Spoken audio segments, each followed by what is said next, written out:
Tetapi apabila melihat mainan ular ataupun gambar ular pun lari terbirit-birit, nah itu bisa dikatakan sebagai fobia karena tidak rasional.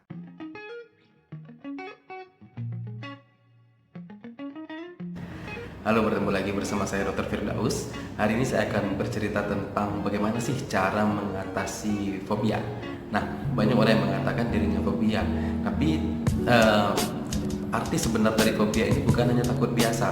Fobia ini adalah ketakutan yang berlebihan dan tidak rasional.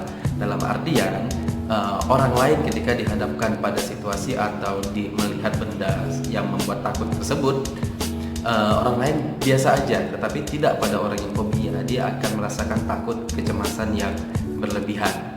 Nah, banyak sekali jenis-jenis fobia, misalnya takut kodok, takut pada ular, takut kepada ayam, takut kepada balon, takut kepada benda yang bulat.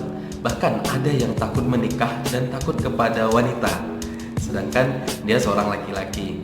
Nah, beberapa keluhan fobia ini, beberapa ketakutan ini banyak membuat penderita fobia merasa terganggu hidupnya.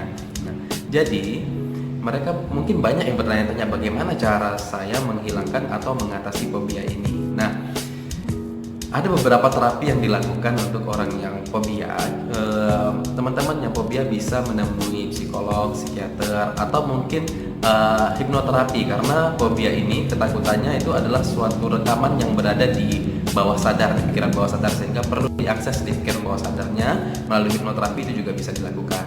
Nah, selain itu ada terapi perilaku yang bisa teman-teman lakukan sendiri, misalnya dengan terapi paparan. Terapi paparan ini artinya penderita fobia tersebut dipaparkan atau dihadapkan kepada trigger yang membuat dia takut, tapi tanpa bermaksud untuk membuat dia celaka atau membuat dia takut lebih dalam.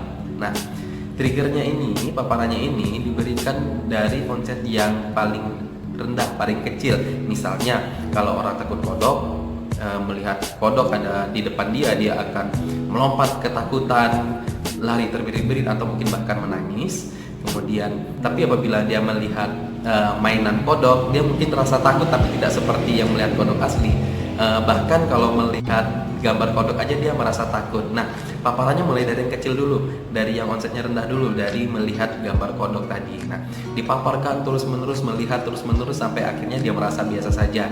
Dilakukan berulang-ulang. Setelah dia merasa biasa saja, kemudian lanjut lagi, dipaparkan lagi, misalnya dengan mainan kodok tadi. Nah, mainan kodok tadi dipaparkan lagi, dilihat lagi berulang-ulang, sering melihat, sering ketemu, sampai akhirnya dia merasa biasa saja dan tidak ada rasa takut atau kecemasan seperti fobia yang sebelumnya. Setelah itu dilanjut lagi, melihat kodok yang asli dari jarak jauh misalnya. Nah, sampai dia berulang-ulang sampai dia tidak takut, kemudian didekatkan kembali, didekatkan lagi sampai akhirnya dia bisa melihat kodok tanpa harus ketakutan yang berlebihan.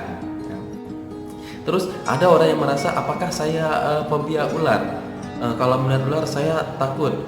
Bisa saja sebenarnya itu bukan fobia, tapi takut yang biasa. Yang melihat macan semua orang wajar takut. Tetapi apabila melihat mainan ular ataupun gambar ular pun lari terbirit-birit, nah itu bisa dikatakan sebagai fobia karena tidak rasional.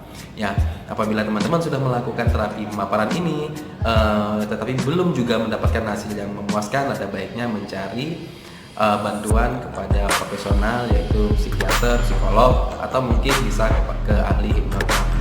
Mudah-mudahan ini bisa membantu, dan salam sehat. Saya Dr. Firdaus.